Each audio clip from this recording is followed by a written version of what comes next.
صدیق اکبر رضی اللہ تعالیٰ عنہ کی عاجزی، باتیں تو بہت ساری ہیں، 360 خصلتیں ہیں جس میں ہوں، ساری رات بیان کرے تو ختم نہیں ہوں گی، ایک دو باتیں کر کے اپنی گفتگو ختم کرتا ہوں۔ آپ کے بارے میں آتا ہے کہ آپ جب ابھی خلیفہ نہیں بنے تھے مسلمانوں کے پہلے خلیفہ، تو اس سے پہلے آپ کیا کرتے تھے کہ محلے کی بچیاں آتی تھی اور آپ سے بکری کا دودھ نکلوایا کرتی تھی، آپ دل جو یہ بچیوں کی بکریوں کا دودھ نکالتے تھے۔ اب آپ امیر المومنین بن گئے، خلیفۃ المسلمین، بادشاہ اس زمانے کے لیڈر بن گئے آپ، تو اب وہ بچیاں آئیں، ایک بچی آ کہتی ہے کہ اب تو حضور آپ خلیفہ بن گئے ہیں، اب ہمیں کون دودھ نکال کے دے گا، ہم آپ سے تو یہ کام نہیں کروا سکتے۔ اللہ اکبر، آپ نے فرمایا نہیں، اب بھی میں تمہاری بکریوں کا دودھ نکالا کرتا ہوں، جاؤ لے آؤ، اللہ کی قسم مجھے یقین ہے میرے رب کی رحمت سے کہ خلیفہ بننے کے بعد میرے انداز میں کوئی تبدیلی نہیں آئے گی، اور آپ محلے کی بچیوں کے بکریوں کا دودھ نکال کر دیا کرتے، امیر المومنین خلیفۃ المسلمین ہیں، یہ آپ کا انداز تھا۔ اسی طرح آپ اپنے علاقے کے رہنے والے لوگوں کی خیر خواہی کیسے کرتے تھے؟ حضرت عمر کے بارے میں تھا کہ حضرت عمر جو ہے مدینہ منورہ میں آپ نے دیکھا یہ بڑے لوگوں کے بڑے انداز ہوتے تھے، ہمیں تو جناب پیسے بھی ادھر دینے ذرا نام ہو، تصویر ہو، اعلان ہو تو مزہ آتا ہے، ہمارے اسلاف ادھر خرچ کرتے تھے ادھر کسی کو پتہ بھی نہ چلے۔ حضرت عمر نے کیا کیا، ایک نابینا عورت تھی، اب رات کو اس کے گھر جاتے تھے اور اس کے گھر کا کام کاج کر کے آ جاتے، وہ نابینا جس کو پتہ نہیں چلتا تھا کون آتا ہے، نام نہ پتہ چلے، کام ہو جائے اس کو ثواب مل جائے۔ تو ایک بار عمر فاروق گئے تو دیکھا کہ مجھ سے پہلے کام ہو گیا، کام سارا فنش، صفائی ستھرائی جو بھی میں گھر کے کام کرتا ہوں کوئی کر کے چلا گیا، دوسرے دن گئے پھر ایسا ہی ہو گیا، تیسرے دن آپ جلدی گئے جا کے دیکھو کون میرے سے پہلے آتا ہے کام کر جاتا، جلدی گئے تو پھر جناب جو ہے وہ کام ہو گیا۔ اب ڈھونڈو بندہ کون ہے، سارا ثواب کیوں لے جاتا ہے؟ ہم کہتے ہیں بندہ ڈھونڈو کون ہے جو یہ مال بناتا ہے، پیسے پہلے یہ مال بنا، ہم پیسے والے یہ بندہ ڈھونڈ نہیں، نیکیوں والا ڈھونڈ رہے ہیں۔ حضرت عمر فاروق اس عورت کے گھر کے باہر رات کو چھپ گئے، دیکھو آج کون آنا ہے، اور آپ نے دیکھا کہ کوئی اور نہیں سیدنا ابوبکر صدیق تشریف لائے۔ آپ آئے اور اس نابینا بڑھیا عورت کے سارے کام کر دیے، اللہ اکبر، ایسی ہی ساری فرمائی۔ پھر حضرت عمر فاروق کہتے ہیں کہ ابو بکر ہی تو ہیں جو نیکیوں میں عمر سے آگے نکل جاتے ہیں۔ کیا کمپٹیشن تھا، کیا انداز تھا، کیا عاجزی تھی۔ آج ہمارا حال کیا ہے؟ جب کوئی پہچانتا نہیں تو بندہ سب سے مل رہا ہوتا، ذرا تھوڑا سا نام ہو گیا، ذرا کاروبار بڑھ گیا، تھوڑے پیسے مل گئے، تھوڑی شہرت ہو گئی، کوئی سیاست میں ہاتھ پیر چلا لیے، اب انداز ہی بدل گیا۔ بندہ تو غریب لوگوں کو پہچاننے سے انکار کر دیتا ہے، ہاتھ بھی نہیں ملاتے لوگ ایک دوسرے سے۔ اللہ اکبر، یہ نہ کیا، شیطان نے تکبر تو کیا تھا نا، ساری عبادتیں برباد ہو گئی اور اللہ کے بارگاہ سے نکال دیا گیا۔ تکبر اللہ کو پسند نہیں ہے، عاجزی اور انکساری اپناؤ، سیکھو ان سے۔ خلیفۃ المسلمین بن کر کے بچیوں کی بکریوں کا دودھ دو رہے ہیں، اور آج ہمیں جناب علاقے میں کوئی پوزیشن مل جائے تو بندہ اپنے غریب رشتہ داروں کو بھی بھول جاتا ہے، ہاتھ بھی نہیں ملاتا۔ تکبر نہ کریں، عاجزی رہے کہ دانا خاک میں مل کر گلے گلزار ہوتا ہے۔ اللہ کو عاجزی والے لوگ بڑے پسند ہیں، اور یاد رکھیں جو عاجزی کرتا ہے نا اللہ اس کی عزت اور بڑھاتا ہے۔ کچھ لوگ سمجھتے ہیں یار عاجزی کرے گا تو عزت نہیں ہوگی، نہیں، یہ بیوقوفی ہے آپ کی۔ جو جتنا عاجزی اختیار کرتا ہے اللہ اس کو اتنی بلندی عطا فرماتا ہے۔ صدیق اکبر رضی اللہ عنہ کا ایک اور بڑا کمال کا واقعہ، جیسے میں نے کہا بیان میں واقعات بہت سارے ہیں مگر اب وقت چونکہ کم ہے ہمارے پاس، تو ہوا یہ کہ حضرت مصباح رضی اللہ عنہ آپ ان کی مدد کیا کرتے تھے۔ اچھا، وہ غریب بھی تھے اور آپ کے رشتہ دار بھی تھے، آپ کے خالہ زاد بھائی بھی تھے، غریب بھی تھے، تو آپ کی منتھلی جو ہے کوئی نہ کوئی مدد کرتے تھے۔ اب ایک بڑا زبردست دکھ جو ہے آپ کو اسی اپنے رشتہ دار کے ذریعے پہنچا، آپ کا دل بڑا ٹوٹ گیا کہ یار میں مدد بھی کرتا ہوں، اتنا خیال رکھتا ہوں، کس نے میرے ساتھ ایسا کیا؟ آپ نے اللہ کی قسم کھا لی کہ میں ہماری اس کی مدد نہیں کروں گی، اس کے پیسے سے بند، اب اس کی امداد نہیں ہوگی۔ آپ نے تو قسم کھا لی، مگر دیکھو اللہ کی شان، یہ کتنی بڑی ہستی ہیں کہ ان کے اس عمل پر قرآن پاک کی آیت نازل ہوئی ہے۔ اب وہ آیت سنو سے ہمارے لیے درس کیا ہے؟ اللہ قرآن میں فرماتا ہے وَلَا يَأْتَلِ أُولُو الْفَضْلِ مِنْكُمْ وَالسَّعَةِ أَنْ يُؤْتُوا أُولِي الْقُرْبَى وَالْمَسَاكِينَ وَالْمُهَاجِرِينَ فِي سَبِيلِ اللَّهِ۔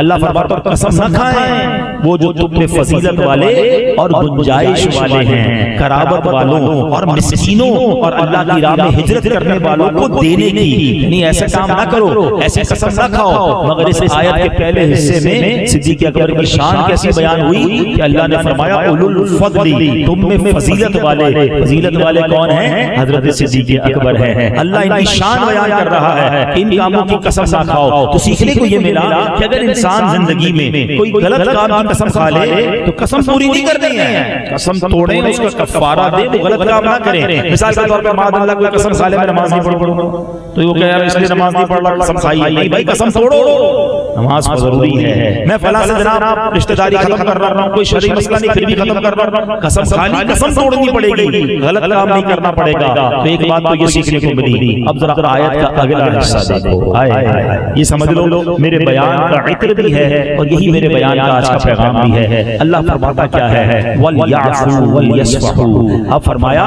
معاف کریں، چاہیے کیا انہیں؟ معاف کریں، درگزر کریں۔ اور جب تم معاف اور درگزر کرو گے تو ملنا کیا ہے؟ اللہ فرماتا ہے الا تحبون ان یغفر اللہ لکم، کیا تم یہ پسند نہیں کرتے کہ اللہ تمہاری بخشش کرے؟ واللہ غفور الرحیم، اللہ بخشنے والا اور مہربان ہے۔ اللہ اکبر۔ جب یہ صدیق اکبر نے آیت سنی نا، کہتے حضور میں قسم کھاتا ہوں، حضور میں نیت کرتا ہوں، میں نے اسے معاف کیا، اب میں اس کا خرچ جاری کر دیتا ہوں۔ اللہ اکبر۔ وَلْيَعْفُوا وَلْيَصْفَحُوا، قرآن کہتا ہے معاف کرو، درگزر کرو۔ کیا تم یہ نہیں چاہتے اللہ تمہیں معاف کر دے؟ یہ کمال کا میسج ہے، خاص طور پہ، ویسے تو پوری دنیا میں یہ پرابلم ہے مگر خاص طور پہ ہمارے انٹیریئر کے علاقوں میں یہ دشمنیوں کا معاملہ بڑا ہوتا ہے۔ نہیں جناب ہم معاف نہیں کریں گے، ہمارے قبیلے کی لڑائی ہے، ہمارے خاندان کی لڑائی ہے، اس نے ہمارے والد کے ساتھ ایسا کیا تھا، ہم اس کا بدلہ لیں گے۔ ارے یہ کیا ہو گیا ہے؟ ہم ایک نبی کے امتی ہیں، ان کا کلمہ پڑا ہے، اسلام انہی چیزوں کو تو مٹانے کے لیے آیا تھا۔ میرے آقا علیہ الصلوۃ والسلام نے جو خطبہ حجۃ الوداع دیا تھا وہاں یہی تو فرمایا تھا کہ اسلام پرانی جاہلیت کی رسموں کو ختم کرنے آیا ہے، دشمنیاں ختم کی گئی۔ نبی پاک نے فتح مکہ کے موقع پر جو جان کے پیاسے تھے ان سب کو معاف کیا، مگر آج اسی نبی کا کلمہ پڑھنے والے امتی ایک دوسرے سے لڑ رہے ہیں، ایک دوسرے سے دشمنی ہے، کوئی کسی کو معاف کرنے کے لیے تیار نہیں ہے۔ لوگ اپنی بیوی کو معاف نہیں کرتے، اپنے رشتہ دار کو معاف نہیں کرتے، اپنے ملازم کو معاف نہیں کرتے، اپنے پڑوسی کو معاف نہیں کرتے، کہتے بدلہ لوں گا۔ غلطی کی کیسے؟ نوکری پہ کیوں رکھا ہے؟ بیوی ہوتے ہوئے کیسے غلطی ہو گئی؟ ارے اللہ کے بندو تم ایک ایک غلطی پر سزا دینے کی کوشش کر رہے ہو، تم ایک ایک غلطی پر بدلہ لینے کی کوشش کر رہے ہو، یہ کیوں نہیں سوچتے کہ اللہ کی بارگاہ میں پیش ہونا ہے، اگر وہاں میری غلطیاں پکڑ لی گئی تو میں کدھر جاؤں گا؟ قرآن کی آیت کو سمجھو، اس کا پیغام کو سمجھو، وَلْيَعْفُوا وَلْيَصْفَحُوا، اور معاف کر دو اور درگزر کر دو۔ کیا تم نہیں چاہتے اللہ تمہاری بخشش فرمائے؟ یہ پیغام یہ ہے کہ تم میرے بندوں کو معاف کر دو، اللہ تمہیں معاف فرما دے گا۔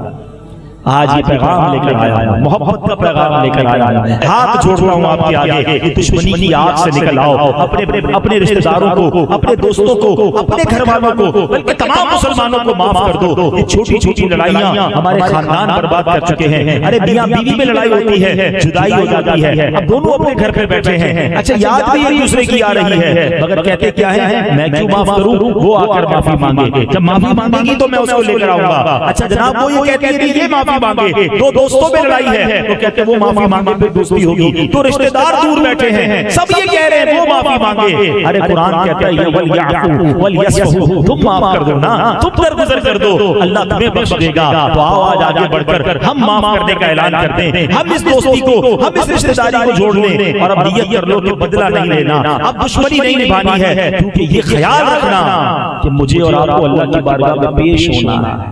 ایک حدیث سناتا ہوں، حدیث پاک کا مضمون ہے کہ جو معاف نہیں کرتا وہ معاف نہیں کیا جائے گا، اور جو رحم نہیں کرتا اس پر رحم نہیں کیا جائے گا۔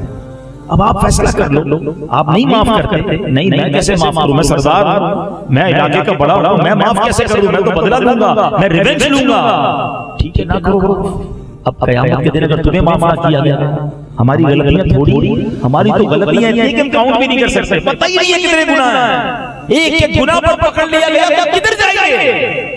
اللہ کے بندوں کو معاف کرو اور اللہ سے عرض کرو مالک میں تو بندہ ہوں، میں نے بندہ ہو کر تیرے بندوں کو معاف کر دیا، تو تو مالک ہے، تو تو خالق ہے، سب سے بڑا معاف کرنے والا ہے، اللہ تو مجھے بھی معاف کر دے۔ کتنی پیاری دعا پڑھتے ہیں ہم شب قدر میں، اللہم انک عفو کریم، ترجمہ پتہ ہے اللہ تو معاف کرنے والا ہے، تو معافی کو پسند نہیں کرتا ہے، تو حب العفو فاعف عنی، اللہ مجھے معاف کر دے۔